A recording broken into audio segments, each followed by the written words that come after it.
tadi ya, nanti sambil nunggu Epri, sebentar saya record juga. Saya lupa nge-record. Oke. Ya, tadi ya karena ya sampel pencemaran air. Tadi karena apa? Karena banyaknya limbah cair akibat aktivitas manusia sehingga berdampak terhadap penurunan dan pencemaran kualitas air. Sehingga perlu adanya upaya pengendalian.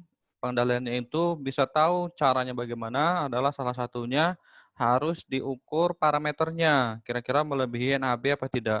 Kalau tidak melebihi NAB ya berarti masih tidak apa-apa seperti itu. Nah, sehingga nanti ketahuan bagaimana cara pengolahan dampak terhadap kualitas airnya.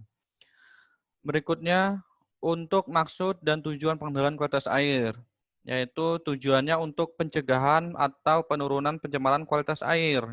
Jadi dengan adanya pengendalian kualitas air ini agar siapa tahu nanti kalian ada yang bekerja di Dinas Lingkungan Hidup atau ada yang bekerja di instansi swasta misalnya, ada juga sebagai konsultan lingkungan juga ada, biasanya itu diundang perusahaan tertentu buat ngecek kualitas limbahnya. Nah, itu kan juga bisa.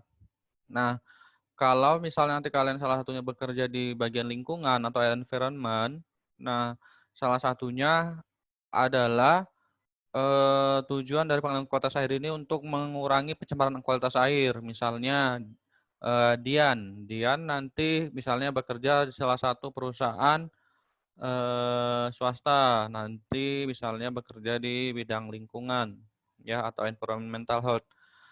Nah, kemudian diminta sama perusahaan untuk mengkaji seberapa besar tingkat pencemaran limbahnya. Nah, nanti kalau kalian, jadi nanti untuk kalian salah satunya itu, kalau ini kan sekarang kita belajar Kesling ya, belajar Kesling, salah satu prospek kerja kalian adalah kalian juga bisa bekerja di bidang, kalau di rumah sakit namanya sanitarian, ya, kalau di rumah sakit, di puskesmas itu sanitarian, tapi kalau di perusahaan itu namanya environmental health atau ahli kesehatan lingkungan, ya. Nah, kurang lebih tugasnya sama kalau bagian lingkungan itu biasanya yang dikerjakan adalah bagian limbahnya, ya, bagian limbah dan sanitasi lingkungannya. Oke. Nah, nanti juga termasuk kalian mengukur apa namanya, tingkat pencemaran air, kemudian mungkin sanitasi lingkungannya, air bersihnya bagaimana, kemudian tentang apa namanya, pengolahan limbah dan sebagainya. Nah, itu salah satu tugas seorang ahli kesehatan lingkungan. Kalau di rumah sakit, itu biasanya yang diurus adalah pengolahan limbahnya juga, limbah cair, misalnya IPAL-nya, kemudian bagian juga limbah medis maupun non medis, baik yang infeksius maupun yang non infeksius. Nah, itu biasanya yang tugas seorang sanitarian, itu ya. Nah, untuk apa tadi evaluasi terhadap pengolahan kualitas air sehingga kualitas air itu dapat sesuai dengan peruntukannya, ya, sesuai dengan fungsinya. Pengertian dari pencemaran lingkungan kan itu masuk atau dimasukkannya zat atau energi yang dapat melebihi nilai ambang batas yang apa namanya sehingga dapat mempengaruhi kualitas air sehingga tidak sesuai lagi dengan peruntukannya. Kurang lebih seperti itulah pengertian pencemaran lingkungan menurut Undang-Undang Lingkungan Hidup. Itu ya. Berikutnya, analisis air. Caranya itu adalah analisis sampel air, baik kemudian dibawa ke laboratorium. Kemudian nanti diperoleh datanya, kemudian dianalisis datanya, ya sama seperti kalian lah kurang lebih. Kemudian diinterpretasi tentang data kualitas air tersebut. Interpretasi itu maksudnya diuraikan, dibahas kira-kira melebihi nilai ambang batas atau tidak, seperti itu. Itu maksudnya. Jadi diambil sampelnya, kemudian berikutnya adalah diambil sampelnya, kemudian dibawa ke lab, setelah itu dianalisis, dan kemudian dari hasilnya itu diinterpretasi datanya. Seperti itu ya. Sama aja kayak kemarin kalian meriksa formalin dan boraks, kurang lebih seperti itu. Oke, sampai sini ada yang mau tanyakan? Suaranya jelas ya, nggak putus-putus ya? Jelas, Pak. Oke, Jelas, Pak. siap. Berikutnya, nah, sebelum masuk ke situ, ini mungkin sudah di luar kepala sama kalian ya. Pengertian air, kualitas air, penurunan kualitas air, dan pencemaran air, itu juga sudah saya bilang. Pengertian air itu sumber daya alam yang berbentuk cair yang sangat dibutuhkan oleh manusia dan makhluk hidup lainnya. Ini waktu di awal-awal sudah kita bahas. Bahkan tubuh manusia itu 70% lebih itu isinya air semua. Maksudnya air itu cairan dan sebagainya ya, darah, ya air liur, ya air urin dan sebagainya. Nah, itu ya air. Kemudian kalau kualitas air itu pencerminan kandungan konsentrasi makhluk hidup, energi zat atau komponen lain, intinya eh, kualitas atau kandungan konsentrasi yang terdapat di air tersebut. Apakah melebihi NaB atau tidak. Penurunan kualitas air, berarti kualitas air menurun namun belum merubah peruntukan air atau masih memenuhi baku mutu air. Kualitas kalau ini menurut ini pengertiannya, penurunan kualitas air itu kualitasnya menurun tetapi tidak melebihi NaB. Itu ya. Kenapa? Karena kalau melebihi NaB namanya pencemaran air. Paham ya bedanya ya? Penurunan kualitas air. Misal standarnya itu untuk DO misalnya, DO sekian. Nah, dari kualitas airnya itu misalnya sebenarnya airnya itu keruh, tercemar, tetapi ternyata DO-nya itu masih eh, masih di bawah nilai ambang batas. Nah, itu kualitas airnya yang menurun tapi belum mencemari. Tetapi kalau sudah melebihi nilai ambang batas itu namanya pencemaran. Paham ya? Sampai sini ya bedanya penurunan dan pencemaran air. Penurunan itu belum tentu tercemar, tergantung penurunannya melebihi NaB apa tidak. Kalau melebihi NaB itu namanya pencemaran atau tercemar, tetapi kalau dia tidak melebihi NaB namanya kualitas airnya yang menurun. Oke, sampai sini bisa ya dipahami ya. Oke. Berikutnya, baku mutu air. Ini kita juga sudah bahas. Baku mutu air itu batas kadar makhluk hidup, zat, energi, komponen lain yang dapat ditenggang adanya. Maksudnya itu batas maksimal, bukan minimal ya. Namanya juga batas. Batas itu kan ya walaupun kadang ada istilah sabar itu tidak ada batasnya. Tetapi kan kalau ini juga bisa kalian sabar, tapi kalau udah kesel banget ya bisa marah juga kan, seperti itu. Nah, kenapa? Karena manusia itu memang ada batasnya seperti itu, ya kan? Nah, begitu juga lingkungan ada batasnya, batasnya sekian, batas itu maksimal, melebihi itu tercemar. Kita aja juga mungkin sabar. Oh, kalau belum marah berarti masih belum melebihi batas. Tetapi kalau sudah kelewatan banget, sudah kesel banget, kan terakhirnya kita kan juga eh, marah juga ya seperti itu. Walaupun sebenarnya tidak dianjurkan, tapi kan yang namanya juga tadi kan ada batasnya. Seperti itu. Kemudian beban pencemaran air, ban. Jumlah kadar dari parameter kualitas air atau limbah cair yang terkandung dalam sejumlah air atau limbah. Jadi kadar jumlah atau beban yang ada terdapat di air. Oke. Kemudian macam baku mutu air, itu ada air permukaan itu maksudnya sungai, laut, danau, itu air permukaan ya. Kemudian air sumur, air laut, air limbah. Nah, kemudian pengendalian pencemaran air, upaya pengelolaan melalui upaya pencegahan dan penanganan. Intinya pengendalian pencemaran air. Saya sudah sering bilang ke kalian, ya, pencemaran air di kita itu cukup besar, ya. Salah satunya kemarin saya sudah share screen tentang 9 juta warga Jabar yang masih BAB sembarangan, itu salah satu faktor yang mencemari perairan. Saya sudah bilang ke kalian, kalau Indonesia itu nomor 2, BAB terburuk setelah India, kemudian belum lagi kita nomor 2 pembuang sampah ke perairan atau ke lautan setelah China, kemudian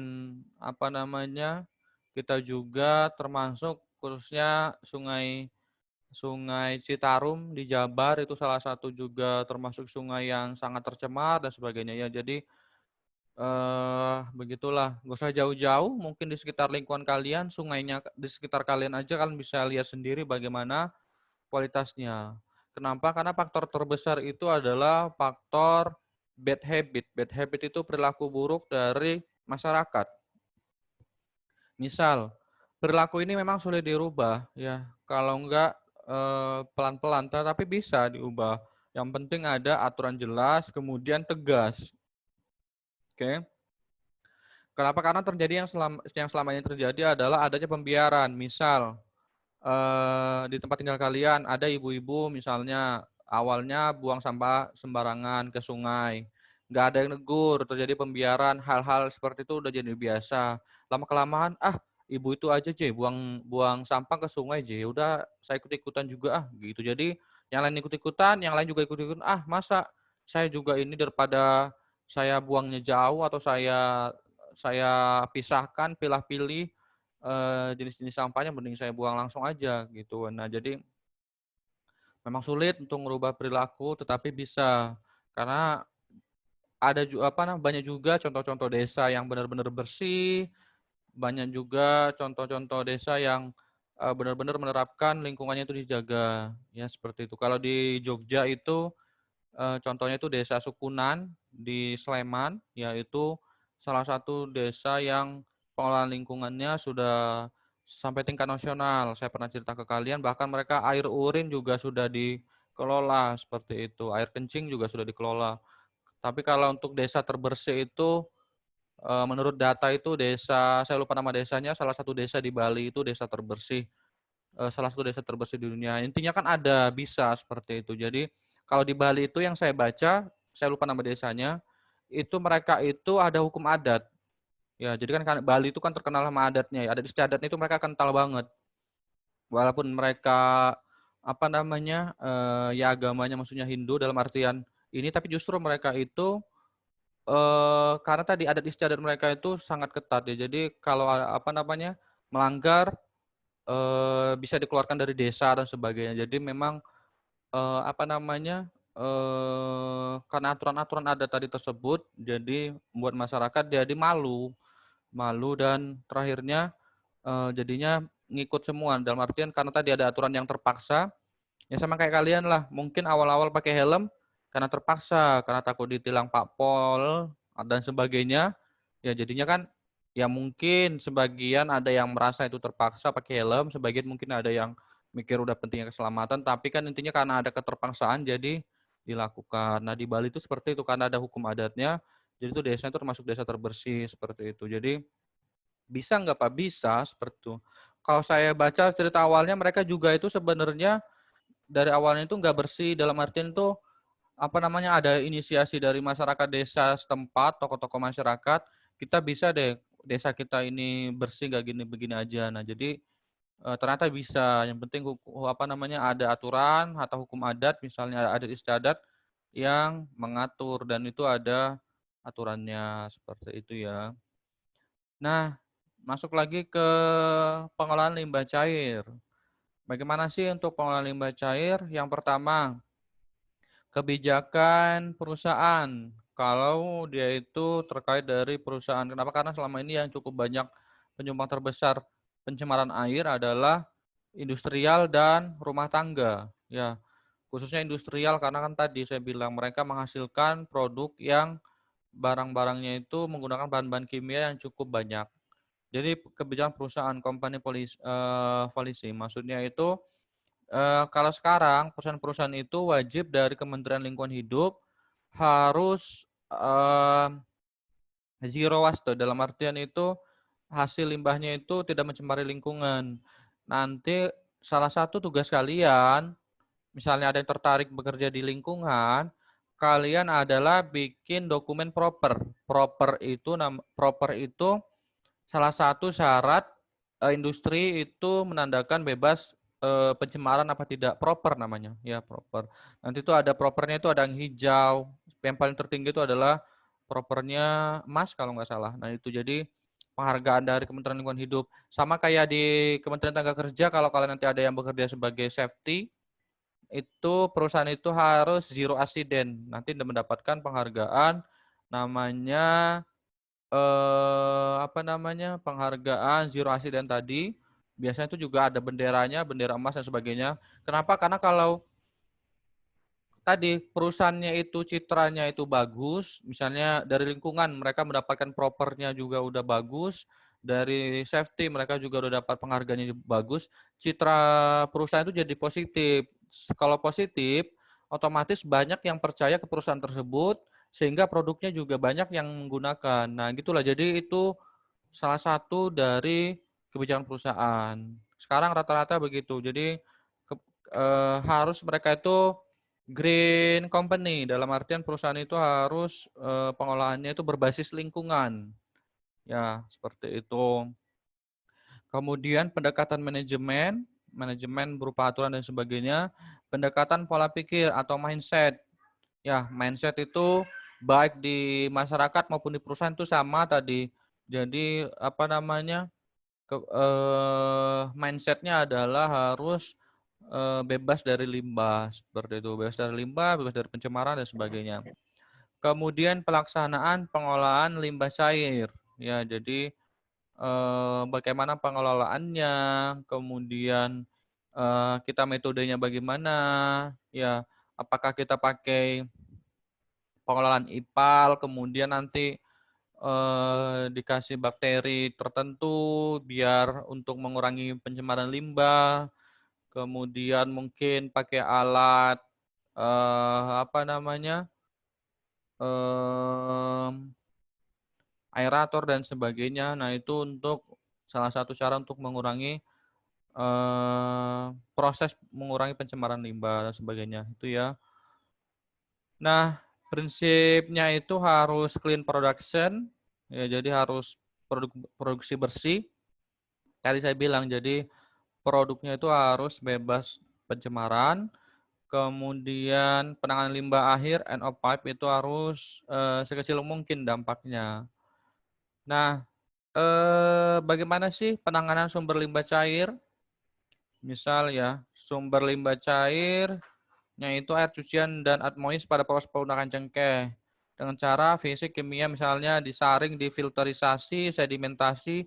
Sedimentasi itu diendapkan. Nanti ini pertemuan terakhir, pertemuan ke-6, 7, nanti kita bahas sebagai apa sih koagulasi, kemudian flokulasi, sedimentasi. Makanya kenapa air PDAM kalian itu bisa masuk ke situ bersih, itu ada prosesnya, ya. Itu ada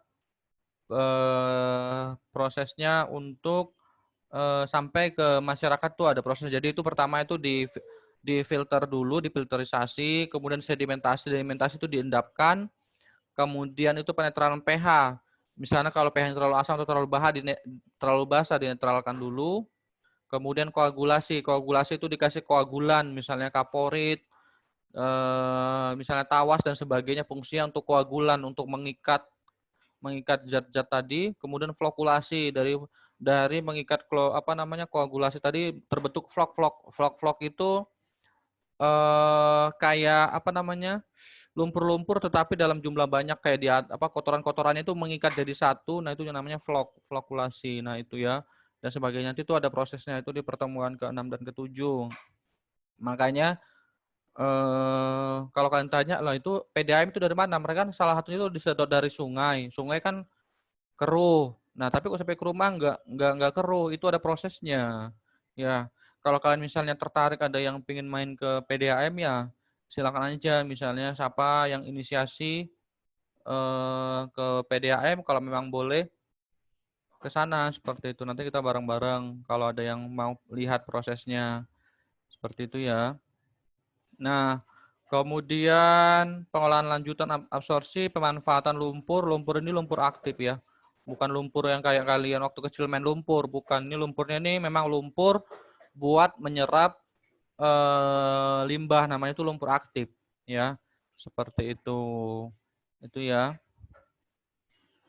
Oke, sampai sini ada yang mau ditanyakan?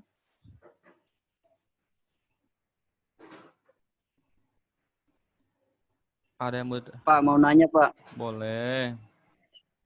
sertifikat K3 yang bagus tuh Pak, BNSP, bener nggak Pak? Oke. Ya, sertifikat K3. Kenapa Iman pengen pelatihan K3? Iya. Oke, sertifikat K3 itu jadi kalau ahli K3 itu ada dari Kementerian Tenaga Kerja dan dari BNSP. Ya, dua-duanya itu sama-sama bagus. Ya, dua-duanya itu sama bagus. Cuma yang lebih sering dipakai di tempat kerja itu yang dari Kementerian Tenaga Kerja. Kalau saya lihat dari lowongan-lowongan itu yang paling banyak adalah dari Kementerian Tenaga Kerja. Pelatihannya itu kurang lebih 2 minggu. Kemudian ini dari Kementerian Tenaga Kerja ya, Kementerian Tenaga Kerja. Kemudian biayanya itu sekitar 4 jutaan. Kalau dari BNSP, nah kalau tadi dari Kementerian Tenaga Kerja itu minimal D3. Kalau dari BNSP sebenarnya yang jadi BNSP itu profesi. Misal Iman udah bekerja sebelumnya jadi seorang HSE. Nah, nanti itu ngambil BNSP boleh nanti jadi profesi sertifikasi profesinya HSE-nya. Nah, kalau itu misalnya Iman sekarang belum lulus boleh. Ya, jadi yang penting udah bekerja di HSE.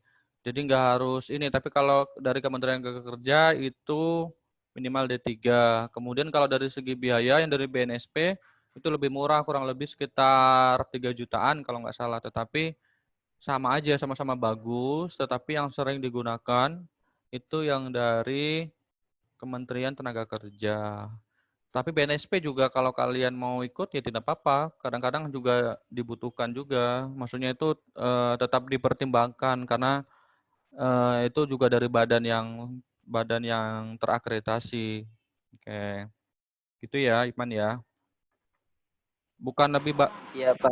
bukan lebih Makasih bagus Pak penjelasannya Pak. eh, bukan lebih bagus dari BNSP, semuanya sama-sama bagus. Oke, ada lagi yang mau tanyakan? Kalau kalian nih, Pak, kalau Kesling apa? Kalian bisa ikut AMDAL, kalian bisa ikut tentang HACCP. HACCP itu eh, apa namanya hazard critical control point dalam artian misalnya siapa tahu besok ada yang kalian bekerja di industri makanan misalnya kayak Indofood, kayak minuman-minuman apa namanya minum-minuman begitulah makanan atau minuman. Nah itu biasanya yang dia minta adalah sertifikat ISO 22001 tentang HACCP ya kalau nggak salah ya 22001. Nah itu tentang keamanan makanan atau AMDAL ya tergantung kalian maunya mana. Cuma saran saya karena kalian sekarang udah semester 5 mulailah tabung dari sekarang ya jadi paling nggak nanti ketika kalian lulus kalian bisa ikut pelatihan jadi bukan hanya dari sertifikat aja dari ijazah aja yang diandalkan. Karena sekarang udah era industrial 4.0, saingan kalian itu banyak sekali dan mereka juga jauh lebih banyak ikut-ikut kegiatan seperti itu. Jadi kalian juga jangan mau kalah ya seperti itu. Ada yang tanyakan lagi?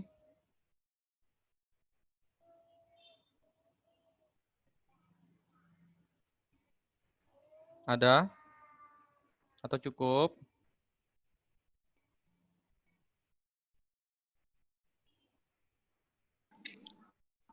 Cukup, Pak. Alhamdulillah jelas. Oke, siap.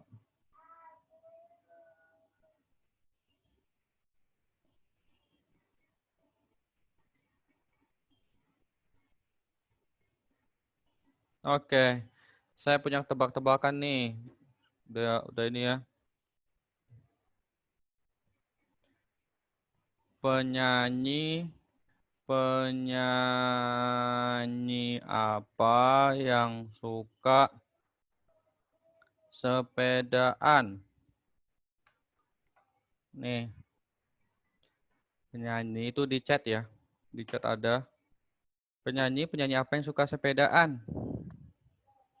Selena Gomez, Pak. Siap, oke.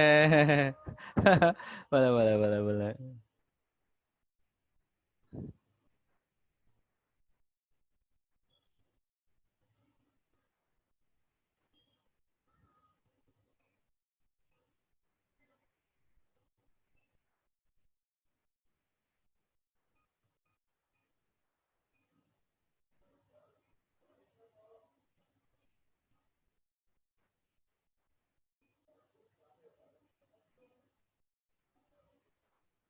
Oke. Adinda Almajana, oke. Daun-daun apa yang nggak pernah gugur atau jatuh? Oke.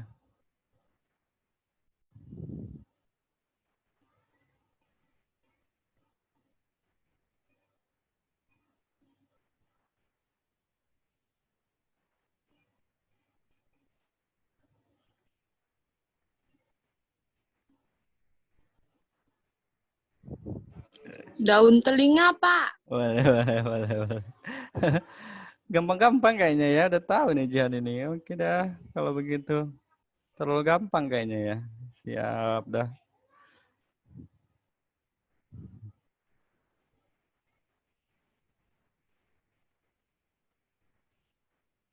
Oke ya. Kita lanjut lagi. Kalau nggak ada yang mau tanya lagi. Pesin tadi. Nanti kalau ada yang mau ngasih tebak-tebakan boleh banget loh. Saya senang biar kalian tuh nggak ngantuk. Oke. Berikutnya prosedur perencanaan kegiatan pemantauan kualitas air. Yang pertama itu menentukan tujuan pemantauan. Tujuannya buat apa sih kalian itu? Oh, untuk melihat kira-kira kualitas airnya itu melebihi NAB apa tidak. Ditentukan lokasinya. Kayak kemarin kalian kan sudah tentukan lokasinya di mana. Kemudian durasi, maksudnya itu mau berapa lama diambil, berapa lama dibawa ke lab, dan seterusnya itu nanti ada kita lihat ya. Nanti ada berapa lama maksimal di lab, nggak boleh lama-lama. Kemudian menentukan parameter yang dipantau, sampelnya apa aja, apakah kualitas fisik, kimia, mikrobiologi, radioaktif dan sebagainya. Cuma kalau untuk pencemar air, yang paling sering itu adalah fisik dan kimia, ya. Kalau air sungai. Jadi itu kalau air PDA, air damiu itu isi ulang. Nah, isi ulang itu biasanya yang dicek itu adalah E. coli dan coliform, mikrobiologi. Tapi kalau air sungai itu yang paling sering dicek adalah fisik dan kimia. Ya, seperti itu. Nah, kendalanya apa? Metode sampling, bahan peralatan, harus kalibrasi. Kalibrasi itu alatnya itu harus terkalibrasi. Terkalibrasi itu tidak error, kemudian sesuai dengan standar, kemudian presisi. Nah, itu kalibrasi. Kemudian pelaksanaan pemantauan dan pencatatan hasil, kualitas hasil dicatat, analisis data, dan laporan. Kalian kan nanti sampai sini ya. Oke. Kenapa saya minta kalian bikin laporan? Jadi nanti pasti kalian itu salah satunya adalah bikin pelaporan dari hasil kalian nanti baik bekerja di safety maupun di lingkungan seperti itu. Nah, bagaimana sih langkah-langkahnya? Yang pertama itu tentukan dulu lokasinya. Oke, lokasinya di mana? Misalnya di sungai. Sungai apa di Indramayu ya? Sungai. Sungai apa sih di Indramayu? Sungai Cimanuk misalnya. Nah, itu yang kalian ambil di situ. Sungai Cimanuk kan panjang luas. Kalian tepatnya mau di mana? Seperti itu. Khususnya ini yang paling dekat dengan pencemaran air ya, yang paling dekat. Kemarin saya sudah bahas, lokasi itu ada 3, hulu, tengah, dan hilir ya. Tetapi yang kalau dia pencemarannya di tengah-tengah, berarti kan nggak perlu ke hulu, cukup ngambil di tengah dan di hilir. Paham ya? Karena kan nggak mungkin air itu naik ke atas, kan nggak mungkin. Sampai sini bisa ya? Oke. Nah, jadi dari yang bagian tengah ini kira-kira yang mana yang radiusnya nanti kita lihat ya, itu berapa, jangan jauh-jauh juga. Ya misalnya pencemarnya di Unwir, kalian ngambilnya itu sampai ke bundaran Kijang, nah itu kejauhan. Ya jadi ambillah di sekitar-sekitar situ juga. Misalnya pencemarnya di FKM, ya paling nggak radius 5 meter, 10 meter dari sumber pencemar. Jadi biar hasilnya tidak terlalu jauh. Karena kenapa kalau dari FKM kalian baru ngambil sampelnya di bundaran Kijang, nah itu udah hasilnya udah terdegradasi kena air, jadi kan sudah mengalir, bisa jadi makin berkurang seperti itu. Tentukan parameter kualitas air yang kalian teliti mau apa, parameter fisik, kimia, biologi, dan seterusnya. Melakukan pengambilan sampling air, melakukan pengukuran dan analisis sampel air di laboratorium, ya. Kemudian dianalisis data kualitas air. Jadi kalau di laboratorium beberapa sampel bisa kalian teliti di lapangan langsung, ya kayak kemarin tuh sebenarnya kalian bisa teliti langsung di lapangan, tetapi kayak E. coli dan coliform itu tidak bisa di lapangan. Kenapa? Karena dia ada alatnya sendiri, ada ovennya, ada autoclave-nya dan sebagainya. Itu caranya beda lagi, jadi harus di lab. Berikutnya, lokasi sampel, tujuannya apa, kemudian lokasi badan air, maksudnya itu tadi saya sudah sebutkan. Kemudian kalau dia sumur, di sungai di mana lokasinya, dan limbah cair. Kemudian penentuan parameternya tergantung dari jenis kegiatan dan penghasil limbah cair. Jadi misalnya perusahaannya batik, batik itu limbahnya apa? Tadi yang kemarin itu Kopenuha. Naptol misalnya, berarti yang akan teliti naptolnya misalnya. Nah itu nanti dicari reagennya untuk mengecek ini tuh kualitas air dari naptolnya bagaimana. Nah itu ya. Ini tuh biasanya kalau di lab-lab itu banyak kok jual. Kemudian parameter fisik, ini misalnya TDS. TDS itu padatan terlarut ya. Ini kita sudah pernah bahas. Kemudian suhu tinggi itu menyebabkan viskositas. Viskositas itu reaksi kimiawinya, kemudian evaporasi, pengendapan. Suhu tinggi juga dapat menyebabkan reaksi bahan organik itu meningkat, kemudian gas terlarut juga tapi semakin rendah. Kenapa? Karena suhunya tadi terlalu panas. Khususnya gas oksigen, makanya kalau dia suhunya terlalu panas, oksigen juga susah masuk ke dalam air tersebut. Paham ya? Sementara oksigen itu dibutuhkan oleh makhluk hidup. Berikutnya bau. Itu bisa jadi peruraian mikroba. Peruraian mikroba itu tadi misalnya ada ada bangkai di situ, kemudian atau ada tinja. Ya, itu kan diuraikan sama diuraikan sama bakteri. Itu ya. Kemudian menimbulkan bau busuk khususnya H2S ya, kalau kalian pernah ke kawah atau sebagainya, kan itu juga bau belerang dan sebagainya, kurang lebih seperti itu. Itu ya. Itu bau. Atau misalnya kalau kalian di sungai, kadang-kadang kan kalau dia itu pencemar limbah tahu, kan baunya bau busuk, limbah batik, limbah dari bahan-bahan organik lainnya. Sampai sini ada yang mau tanyakan? Cukup ya. Viskositas itu tadi yang ini ya, viskositas itu kekentalan ya, kekentalan dari kekentalan atau kepekatan dari airnya karena tadi suhunya itu tinggi. Nah, warna, kalau warnanya abu-abu limbahnya baru, kalau warnanya hitam limbahnya itu lama dan oksigen sudah direduksi. Ya, jadi kalau kalian lihat airnya itu sudah sampai kehitaman, oksigennya itu udah tereduksi itu sudah terurai lah seperti itu, makanya lebih banyak limbah pencemarnya. Mungkin kalian sering ya lihat airnya itu hitam banget ya, nah itu. Kemudian konduktivitas. Konduktivitas itu daya hantar listrik. DHL ya, daya hantar listrik. Ini kemampuan air untuk menghantarkan listrik ya. Jadi air itu kan kalau kalian makannya itu tidak boleh kalian tuh megang colokan basah-basah. Kenapa? Karena tadi air itu sebagai konduktor yang baik, dia itu mengantarkan mempunyai kemampuan daya hantar listrik seperti itu. Ini sebenarnya kalau nggak salah ada alatnya ini ya, conductivity, tapi saya kemarin nggak nemu ya ada alatnya ini. Berikutnya sifat kimia anorganik. Kalau ini yang kimia, pH oksigen terlarut, itu berarti parameter kimia anorganik ya, kemarin yang kalian bahas. Itu nilai DO yang baik adalah lebih dari 6 ya.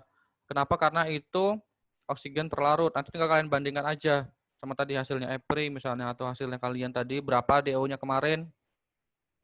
Logam berat, apakah timbal, CR itu krom, CU itu cuprum, tembaga, CD kadmium ya. Ini Ni itu nikel, Fe besi, Mn mangan, dan Hg air raksa, merkuri. Ini udah sering banget saya bahas dampak-dampak logam berat ke kalian. Kemudian nitrogen, fosfor, sulfur, ini juga sama. Kalau organik, nah itu BOD, COD. BOD itu kebutuhan oksigen, kepanjangannya itu biological oxygen demand, ya, biological oxygen demand. Oksigen terlarut secara biologis, ya. Nah itu karena kenapa? Semakin tinggi BOD, otomatis DO-nya itu rendah, oksigen terlarutnya rendah. Kenapa? Karena dia ini banyak apa namanya? Jadi banyak kebutuhan oksigen secara biologis, makanya DO-nya rendah. Dalam artian oksigen terlarutnya menjadi rendah karena tadi banyak diuraikan sama mikroba. Kemudian BOD ini biasanya merupakan salah satu parameter kunci untuk kualitas air, ya ini juga salah satu. Kemudian COD, COD itu chemical, ini bukan COD-an ya sis, COD-an negan bukan ya. Ini kepanjangannya chemical oxygen demand ya. Jadi kebutuhan oksigen terlarut secara kimiawi, khususnya kalau ada bahan-bahan kimia terlarut. Ya. Kemudian dari deterjen ini juga ada alatnya sebenarnya, minyak dan lemak, fenol. Fenol itu unsur bahan organik bersifat racun terhadap kulit dan tenggorokan. Maksimal itu 2 mg per liter ya. Ini senyawa fenol ini cukup beracun ya.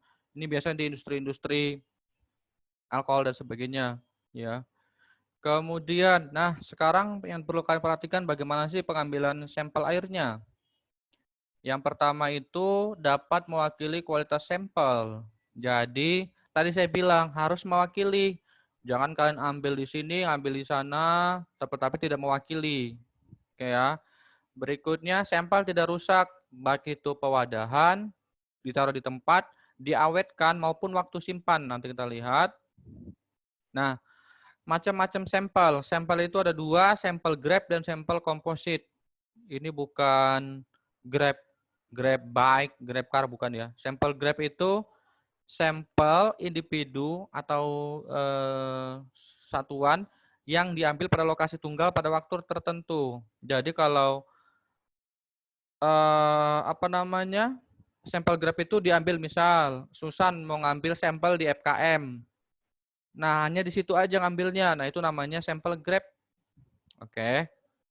Sementara sampel komposit itu sampel yang diambil pada kisaran waktu dan ruang yang secara tipikal terdiri dari gabungan sejumlah sampel yang sama. Jadi kalau sampel komposit, Susan mengambil di FKM juga, tetapi bergeser ke ruang K1, ruang K2, ke ekonomi sedikit, dan sebagainya. Itu sampel komposit, tetapi dari satu aliran yang sama. Paham ya? Oke. Nah, itu tadi. Kalau misalnya kurang paham, nanti tanya ke Susan. Soalnya Susan tadi yang ngambil sampel grab dan sampel kompositnya. Oke ya. Oke, sampai sini ada yang mau ditanyakan? Bapak, komposit itu dari beberapa air dijadiin satu gitu Pak maksudnya? Iya, tetapi dari satu aliran yang sama. Misal sumber pencemarnya di FKM. Susan ngambil di K1, K2, kemudian agak bergeser sedikit ke ekonomi. Misalnya anggaplah airnya mengalir ke arah ekonomi sana ya. Nah itu, jadi beberapa sampel itu tetapi dari sumber pencemar yang sama. Paham? Sementara kalau sampel grab itu sampelnya tunggal. Misal sumber pencemarnya itu di ruang TU. Susan hanya ngambil di ruang TU-nya aja, seperti itu. Ya Pak. Oke. Gimana tadi Pri mau bertanya, Ta? Bapak mau nanya. Boleh. Ya, Pak, waktu pas mengukur analisis kualitas air sungai itu ya, kan ada pH digital sama manual, sedangkan pH digital tuh nilai keseluruhannya tuh normal, 6,9, ya ininya 7 ya Pak ya. Oke. Sedangkan yang manual tuh pH-nya 4, kenapa bisa gitu ya Pak? Oke. Yang mana? Iya, jadi kalau dari segi sensitivitas Ya, dari segi sensitivitas itu yang digital yang lebih sensitivitasnya tinggi. Kenapa? Karena tadi dia itu karena yang manual itu kan pakai kertas lakmus ya, kertas lakmus. Kecuali dia begini, kertas lakmus itu sensitif kecuali kayak bahan-bahan kimia.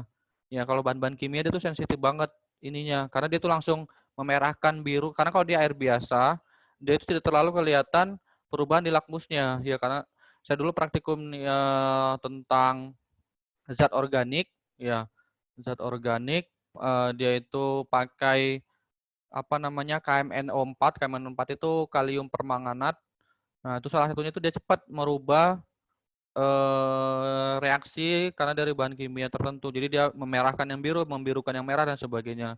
Cuma kalau memang dari air sungai biasa, memang kelemahan kertas lakmus itu. Jadi kecuali dia itu sumber pencemarnya berat, nah itu baru dia bisa terlihat perbedaannya. Kalau kemarin kan kalian juga mungkin agak kesulitan ya, hampir-hampir mirip dari yang awal sampai ditaruh di air juga kan hampir-hampir sama ya hasilnya ya. Nah, misalnya kalau terus kita bahasnya gimana Pak? Untuk EPRI tadi, itu yang dibahas ambil aja yang dari digital termometer ya. Jadi yang dari termometer digitalnya agar lebih apa namanya lebih akurat hasilnya. Begitu EPRI ya. Mana tadi EPRI? Ya. Loh, malah keluar EPRI-nya. Iya, Pak. Oh iya, siap. Oke. Itu ya. Oke. Bisa ya, Pri ya? Iya, Pak, insya Allah. Oke. Bingung? Bingung nggak kalian?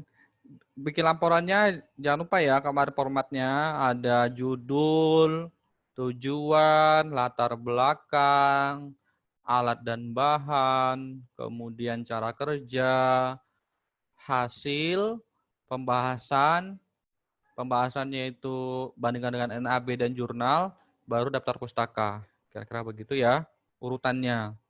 Paling tertinggi itu nilai di pembahasan. Pembahasan tuh nilainya 40% sendiri per laporan. Kalau yang lainnya itu 5, 10 dan sebagainya. Itu ya, itu untuk ini. Jadi kalian perdalam di pembahasan. Oke, sampai sini ada yang mau tanyakan lagi? Atau cukup? Bapak mau nanya, Boleh. kita kan di kali ya Pak atau sungai ngambil itu sampel airnya. Berarti itu kita di hulu, di tengah atau gimana ya Pak? Sungainya itu di mana sih? Saya kemarin kan nggak ikut kalian ya. Sungainya itu di mana sih? Di tengah-tengah Indramayu nggak? Enggak di tengah-tengah Indramayu. Oke, ambil aja kalian itu di tengah-tengah aja. Karena kan nggak ada gunung ya Indramayu ya? Nggak ada kan Enggak ya? ada Pak. Ah, ya udah Pak, ambil aja di ininya di Di lokasi bawah jembatan. di bawah jembatan. Kan nggak mungkin kan tulisnya di bawah jembatan. Tulis aja untuk tulis aja untuk lokasinya, nama sungainya apa, di desa apa, udah begitu. Ya, oke. Kalau kemarin yang kelompok ITA itu yang bakso itu belinya di mana, J? Maksudnya sekitaran mana sih? Saya penasaran juga itu. Katanya Bangkir. Bangkir. di Pasar Bangkir, Pak. Oh, Pasar Bangkir. Ya udah. Ya, Mati berarti lampu. mati lampu. Ya, oke. Bentar ya. Oke. Mungkin token listriknya habis kali, makanya mati lampu. Enggak, Pak. Di Bangkir mati lampu semua. Oh, gitu. Siap. Oke, sebentar lagi ya. Titik sampling tadi ya. Ini ada yang debit kecil. Nah, ini mungkin kalian yang agak bingung, jadi diperhatikan. Debit kecil itu 5 meter kubik per second. Kemarin kan kalian sudah ngukur. Oh ya, ditambahin ini ya, saya lupa kemarin. Jadi kalau kemarin kan sudah pakai metelin atau meteran, pakai bola pingpong. Oh iya ya, mati lampu ya si Intan ya. Oke, Mutiara Intan. Nah itu apa namanya?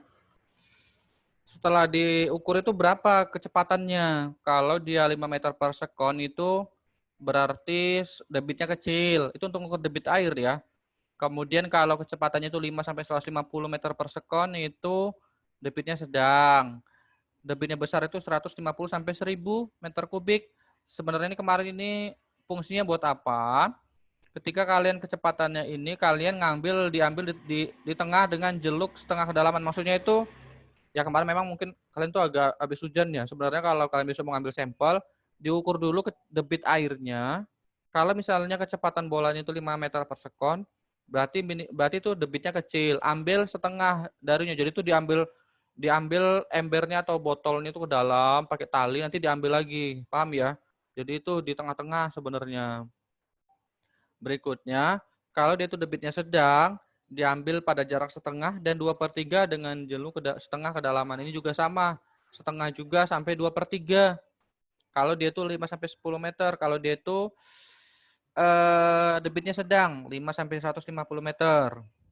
Kemudian kalau debitnya besar, berarti sungainya besar, kecepatan airnya juga besar, itu jarak 1/4, setengah, dan 3/4. Jadi ya dikira-kira aja, kira-kira setengahnya seberapa, 1/4-nya seberapa, jadi 3 kali diambil. Jadi besok kalau kalian yang sebenarnya begitu. Jadi, oh ini kira-kira debit airnya besar nih, ambilnya itu yang di setengah kedalaman, di 1/4 kedalaman, sama di 3/4 dekat permukaan.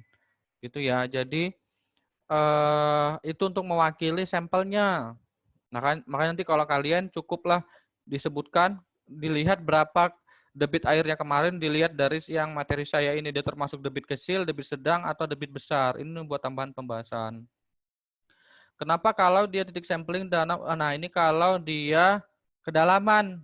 Sungai itu kan ada kedalamannya. Ya kalau kalian tidak tahu, besok-besok kan kalian siapa tahu ada yang bekerja di Dinas Lingkungan Hidup. Oh sungai Cimanuk misalnya kedalamannya di bawah 10 meter. Diambil pada dasar dan permukaan air. Jadi yang diambil itu di dasar mentok, dia itu pakai botol. Botolnya itu seharusnya pakai botol, terus bawahnya itu ada pemberat. Jadi misalnya ini, anggaplah ini botol, terus di bawahnya itu ada besinya, dikasih tali, kemudian dicemplungkan ke dalam, diambil yang paling dasar, ditarik, itu yang diteliti, satu. Kemudian sama ambil permukaannya, seret, begitu ya. Jadi itu untuk kedalaman. Kalau kedalamannya 10 sampai 30 meter, diambil di dasar banget, jadi botolnya itu pakai pemberat diambil ke dalam banget, kemudian di tengah sama di permukaannya diambil, gitu ya. Kalau kedalamannya 30 sampai 100 meter, dalam banget berarti dasar banget, lapisan ketiga, lapisan kedua, dan permukaan. Jadi semakin dalam danaunya atau sungainya itu semakin dalam juga yang diambil untuk mewakili samplingnya, seperti itu. Nah, ini tadi, kalau dia itu sungainya kecil, ya seharusnya kemarin kalian tuh saya jelaskan ini dulu ya. Jadi kalau dia itu sungainya kecil, tadi kan kecepatannya itu 5 meter per detik, jumlah titik yang diambil tuh minimal 2. Ya anggaplah kemarin kalian tuh sungainya kecil, berarti kan 2 yang kalian ambil. Kedalamannya itu pengambilan sampel 1, berarti maksudnya itu boleh tadi yang kecil berarti tadi di mana nih? Setengah ya, setengah kedalaman sungainya. Kalau sedang, pengambilan sampelnya itu minimal 4, misal, anggaplah di FKM Unwir itu sungai, anggap aja ya. Nah, ternyata kedalamannya itu sedang, ya, debitnya itu sedang. Misalnya pakai bola pingpong tadi 5 sampai 150 meter, sedang. Berarti ambil titik pengambilan sampelnya itu 4. Misalnya itu pencemaran itu di TU lah, anggap di TU FKM. Kalian bisa ngambil di depan TU, di belakang TU, maupun di kanan dan kiri TU. Itu ya. Bisa. Ataupun kalau mau di sekitar kanan TU-nya mungkin sampai K1 sampai K2 masih boleh. Seperti itu. Bisa. Jadi misal TU itu sumber pencemarnya ini. Misal di TU FKM itu sumber pencemar. Kalian ambil sedikit 5 meter sampai 10 meter ke depan, 5 sampai 10 meter ke belakang, 5 sampai 10 meter ke kanan dan ke kiri. Ya, seperti itu. Jadi biar mewakili. Oke, jadi makanya besok kalau kalian ada yang tadi, siapa tahu ada yang rezeki kalian jadi PNS di Dinas Lingkungan Hidup, kemudian tiba-tiba ada pencemar di Indramayu, tengok atau lihat debitnya dulu, kemudian tentukan dia itu sungainya kecil, sedang, atau besar, atau sangat besar, bisa diketahui berapa titik yang minimal diambil dan kedalamannya berapa. Oke ya, siapa tahu besok kan ada yang tadi, ada yang di Dinas Lingkungan Hidup, kemudian bekerja ya, kalian boleh mungkin lihat materi saya lagi atau kalian lihat di internet juga boleh, untuk biar tahu kalian itu bisa mewakili. Tadi kan saya bilang sampel air itu harus mewakili, seperti itu. Jangan misalnya pencemarannya di TU, kalian ngambilnya di misalnya di rektorat, nah itu tidak mewakili, atau di pertanian, itu sangat jauh seperti itu. Itu ya. Oke. Kemudian peralatan sampling, wadah sampel yang dicelupkan dapat langsung mencelupkan, wadah menghadap ke hulu, pompa peristaltik itu maksudnya untuk ambil sampel kolom air, ini nanti ya, ini untuk yang disedot begitu ya. Kemudian discrete depth sampler, ini juga sama sih, ini peralatan sampling lah, ini yang udah lebih bagus sih. Nanti siapa tahu kalian ada yang bekerja tadi, paling enggak kalian ini alat-alat yang lebih bagus lah, seperti itu.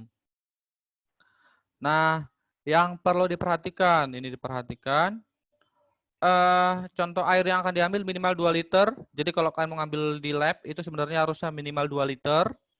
Misal tadi, Susan mau ngambil sampling di FKM, TU, itu termasuk klasifikasi sungai sedang. Ambil 2 liter di 4 tadi, kanan, kiri, depan, belakang. Begitu ya Susan. 2 liter, tinggal tergantung tadi kedalamannya berapa. Apakah kedalaman tadi ada yang setengah, 3/4, dan seterusnya. Oke. Kemudian wadah tidak terpengaruh sifat contoh air, mudah dicuci, dipindahkan, kapasitas sekitar 5 liter, mudah dan aman dibawa. Ini biasanya ada kok wadahnya itu. Wadah berupa plastik atau gelas dapat ditutup dengan rapat. Ya, jangan terpapar sinar matahari dan sebagainya. Selang waktu semakin pendek semakin baik. Ini khususnya buat yang ambil sampling damium atau air isi ulang. Jadi misalnya Susan besok bekerja di Dinas Kesehatan Indramayu misalnya, atau di Puskesmas Plumbon misalnya, diminta ngambil sampling air di air isi ulang di Plumbon, wilayah Plumbon, diambil, jangan lama-lama, Susan, jangan sampai besok kamu baru bawa ke lab. Kenapa? Karena nanti dia mempengaruhi bakterinya, seperti itu. Jadi segera. Nanti kita lihat ada ininya ketentuannya.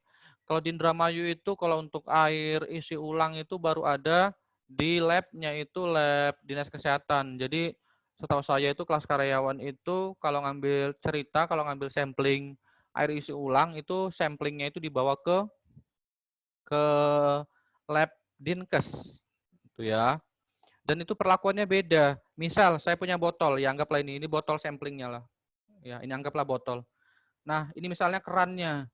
Sebelumnya ini airnya itu botolnya ini harus steril dulu. Sterilnya caranya gimana? Saya kasih pembungkus koran dulu seperti ini, kemudian di oven. Nah, ini harus steril baru dibawa. Setelah itu saya buka hanya tutupnya aja. Nih hanya tutup. Anggaplah ini botol ya.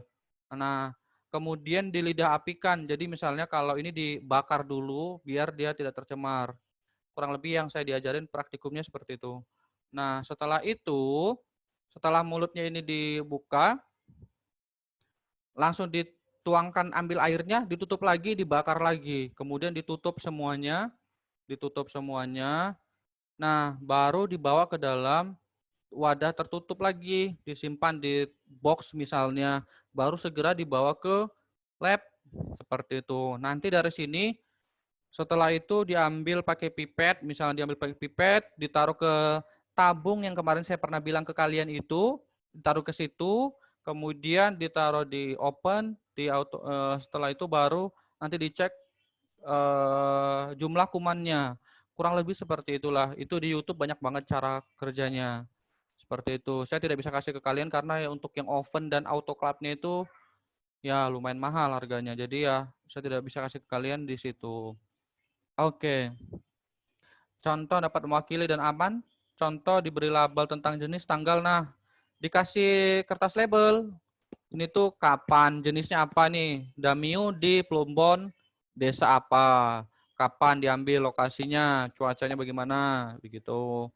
Hal yang perlu diperhatikan dalam pengawetan dengan es itu bersifat sementara. Kalau dia itu jauh banget, misalnya di Plumbon, tapi Plumbonnya itu anggaplah Kerangkeng itu masuk wilayah Plumbon, jauh banget misalnya.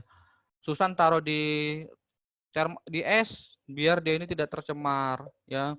Kemudian pengawetan yang aman dengan menambahkan bahan kimia. Ini kayak seperti yang es krim itulah. Apa sih namanya itu yang ditukan terus berasap itu ya.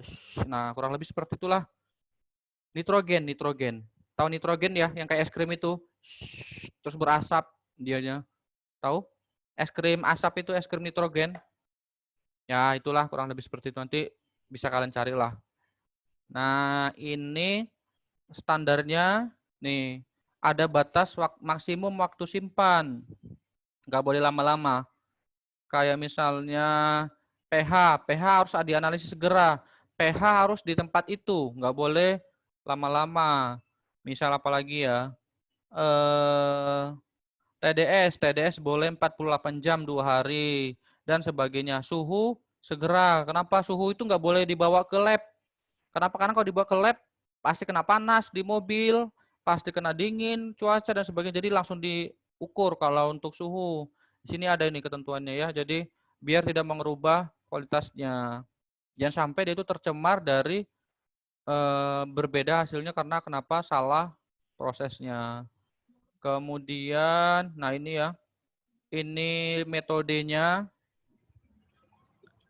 Spektrofotometri itu alatnya, ya ini alat-alatnya.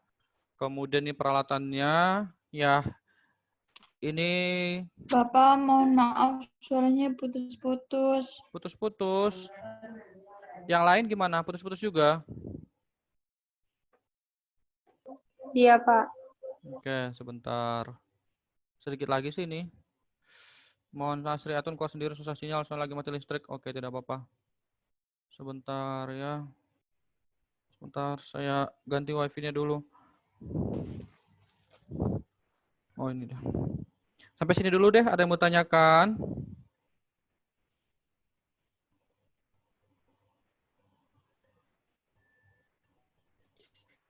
Nanya, Boleh, sebentar. Ya, boleh. Sambil saya ganti jaringannya. Siapa tadi yang mau bertanya? Oke, boleh gimana, Ndang? ayo Pak, Boleh gimana, Ndang? tentang kayak tentang air tuh kan pas kemarin hanya tuh ada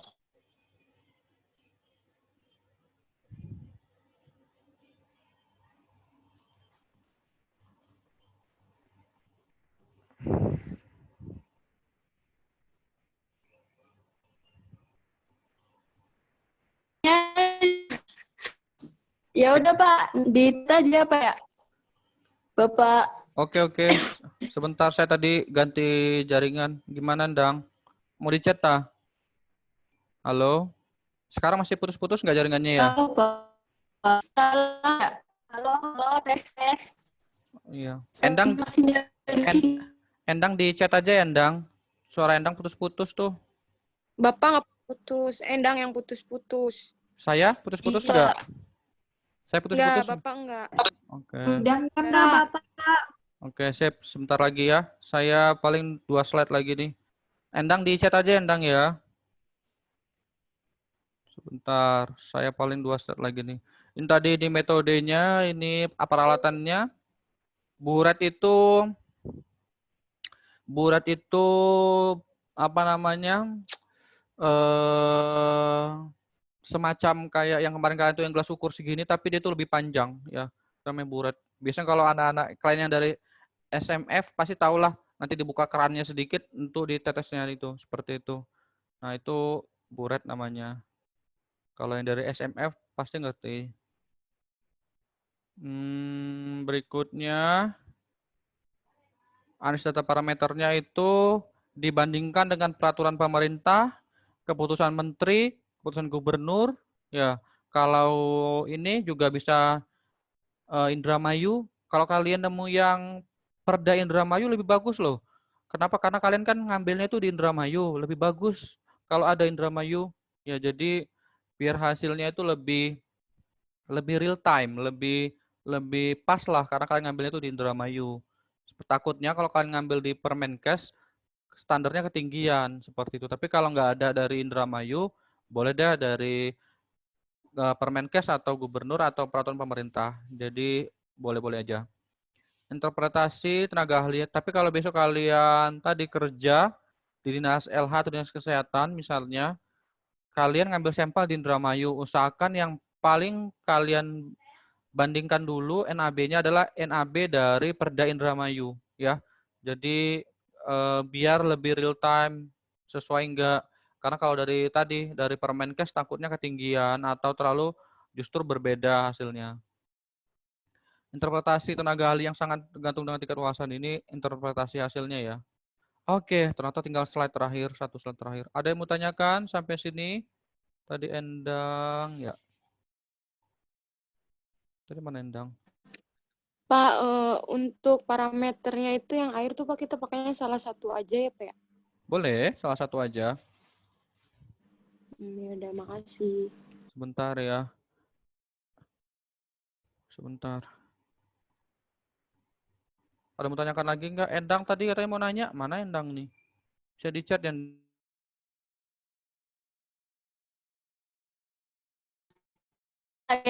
Pak.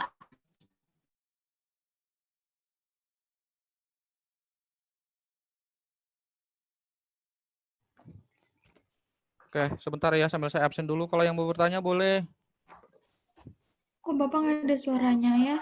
Halo? Cek, cek, cek, cek. Halo. Halo. Halo, halo. Halo, halo Bandung. Halo Pak. Udah. Halo, halo Ada Bandung. Pak, ada.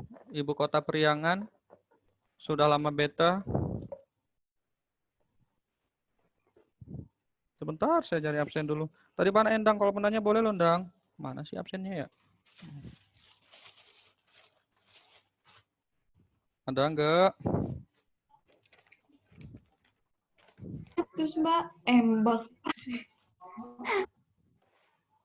Putus-putus. Asal jangan hubungan kamu aja sama si dia putus-putus ya. Apalagi sampai putus nyambung karena kejaringan. Mana sih ya? Sebentar, saya cari absennya dulu. Oke.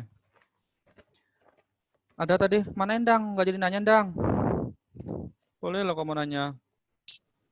Udah, Pak. Mana? Mungkin lagi loading. Lagi loading. Bentar. Esi. Sudah masuk belum? Esi. Ada, Pak. Oke. Gimana kabarnya Esi? Sehat? Sehat, Pak. Wandi ada, Susan ada, Salsa ada, Iman ada, Windu.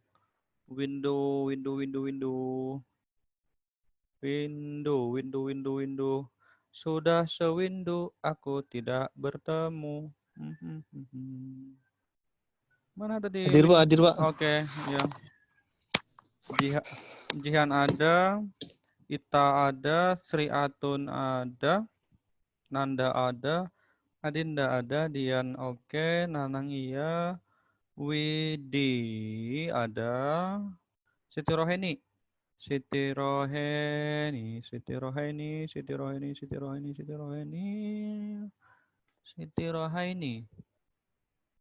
Mana Siti Rohaini? Mungkin jaringan ya. Siti Rohaini. Lagi nungguin ibunya sakit Pak kayaknya Pak. Oh gitu, siap. Berarti Ibunya lagi dirawat. oh ya Allah. Intan tadi ada kayaknya ya. Ratno ada, Andin ada, Naifa ada, Dewi ada, Bobby tadi udah izin ke saya, terus Anggi ada. Anggi udah kenyang belum Anggi?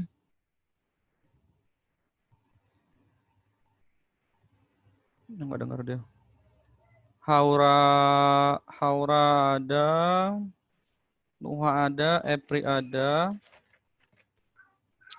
Endang ada, Ratih ada, Mutiara ada, oke. Alvin ada. Alvin tadi ada ya. Vidya ada. Amni. Amni. Neneng. Ada. Oke. Mau bertanya Pak, kan pas kemarin ada berita jadi permasalahannya itu ada oknum yang curang yang mengisi air minum bermerek dan mengisi ulangnya dengan air yang ngasal tuh Pak, dan menyebabkan keracunan. Dan yang mau saya tanyakan, kenapa air usulan tersebut dapat meracuni manusia? Oh iya, pernah juga sih ada berita Aqua ya, Aqua galon tuh dioplos, ya dioplos, kan Aqua galon kan mahal ya. Nah itu dioplos, diganti sama isinya itu dibuka, diganti sama yang lain. Eh, kenapa dapat meracuni manusia, Pak? Dia dari mana dulu sumbernya? Ya, kalau dia itu dari sumber yang nggak jelas, misalnya dari apa namanya air sumur yang udah tercemar tinja, yang udah tercemar apa namanya sampah dan sebagainya, yang banyak E. coli dan coliformnya. Nah ini yang salah satunya bisa mencemari atau kena ke manusia. Nah, yang rugi biasanya itu adalah yang punya merek, misalnya kayak Aqua tadi. Nah, itu kan jadinya citranya itu nggak bagus seperti itu. Nah, itu tadi banyak sih, bukan hanya Aqua, galon juga dioplos dan sebagainya. Galon. Iya, tabung gas itu ya, tabung gas itu. Nah, bisa juga meracuni itu dari mana dulu? Ya, kebanyakan itu dari sungai yang diambil, kemudian hanya disaring begitu aja, tetapi zat-zat pencemarnya itu tadi tidak direduksi, tidak diinikan, apa namanya, tidak dikurangi, sehingga tadi mencemari atau membuat yang konsumsi masyarakatnya itu keracunan dan sebagainya. Biasanya itu tadi bisa dari zat pencemarnya atau dari mikroba atau bakteri yang mencemari air tersebut. Intinya dia sumbernya dari mana. Kalau sumbernya dari sumber yang tercemar, nah itu karena airnya itu yang dapat mencemari atau bikin keracunan yang mengkonsumsinya. Jadi kesalahannya itu adalah dia ngambil sumber airnya itu dari mana dulu, seperti itu. Begitu ya Endang ya. Tapi bisa juga itu Pak. dari galonnya. Ya kadang-kadang kan kalau di air sulang itu kan galonnya itu kadang-kadang nggak terlalu dibersihkan ya. Nah itu kan kadang-kadang juga bisa apa namanya? Saya pernah beli juga itu kan kadang-kadang juga nggak apa ya, nggak terlalu dibersihkan seperti itu. Nah jadi tadi dari galonnya juga bisa karena kan tadi itu galonnya biasanya itu galon-galon yang galon-galon isi ulang yang bekas seperti itu. Begitu Endang? Ada yang mau tanyakan lagi? Sebentar ya, saya print screen dulu kalian buat bukti ini presensi hari ini. Senyum. Senyum. Oke. Jangan ini cemberut, nanti di ininya cemberut.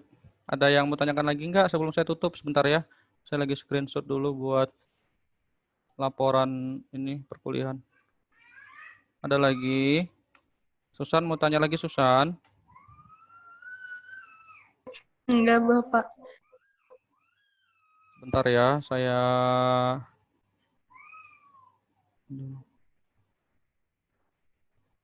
sampai sini paham ya? Oh iya nanti ada tugas. Tugasnya nanti saya kirim ke grup. Saya jelaskan dulu dari sini. Tugasnya saya minta, saya nggak mau kalian bikin makalah lagi, nggak usah bikin makalah, nggak usah bikin PPT. Tugas saya minta kalian bikin video tentang materi yang nanti saya kasih, ya lewat TikTok. Oke ya, oke lewat TikTok. Bapak nggak punya TikTok. Iya, Pak. Lewat TikTok. Nggak punya TikTok. HP-nya rusak. Bapak bukan anak TikTok. Bukan. Ya, saya soalnya lihat banyak banget yang pakai TikTok, bukan ya maksudnya bukan ya itu ya. Sebenarnya kalau pakai TikTok makin bagus karena saya saya ingin nguji seberapa efektif TikTok itu karena banyak banget penggunanya saya lihat. Nah, kalau kalian bisa pakai TikTok ya nggak apa-apa, nggak pakai TikTok juga nggak apa-apa. Jadi saya minta kalian bikin bikin video dari materinya, sama ya nanti saya inikanlah, saya kirimkan tugasnya, tetapi kalian bikin video. Ya semakin lucu semakin bagus ya. Maksudnya itu semakin kreatif semakin ini. Oke. Gitu ya. Individu, Pak. Kelompok, cuma nanti ada individu lagi sih. Saya minta kalian nanti ada individunya. Saya jadi tuh yang saya pengen kalian tuh bikin satu video sama satu poster. Sebenarnya posternya itu tentang meme. Tahu meme nggak? Meme itu jadi gambar yang lucu-lucu. Ya, kalau kalian follow dagelan, Iya, tahu, Pak. kalau kalian follow Iya, benar. dagelan, meme komik, nah gitu. Jadi yang ekspresi emang kok kalian dapat gitu-gitu. Nah, kalian bikinlah terserah lah ya. Nanti saya kirimkan contohnya lah di grup. Tapi kurang lebih seperti itu. Kayak Ita kan bikin video kayaknya kan bagus-bagus, ya kan. Jadi ya nanti saya penasaran. Coba ya dibikin videonya ya.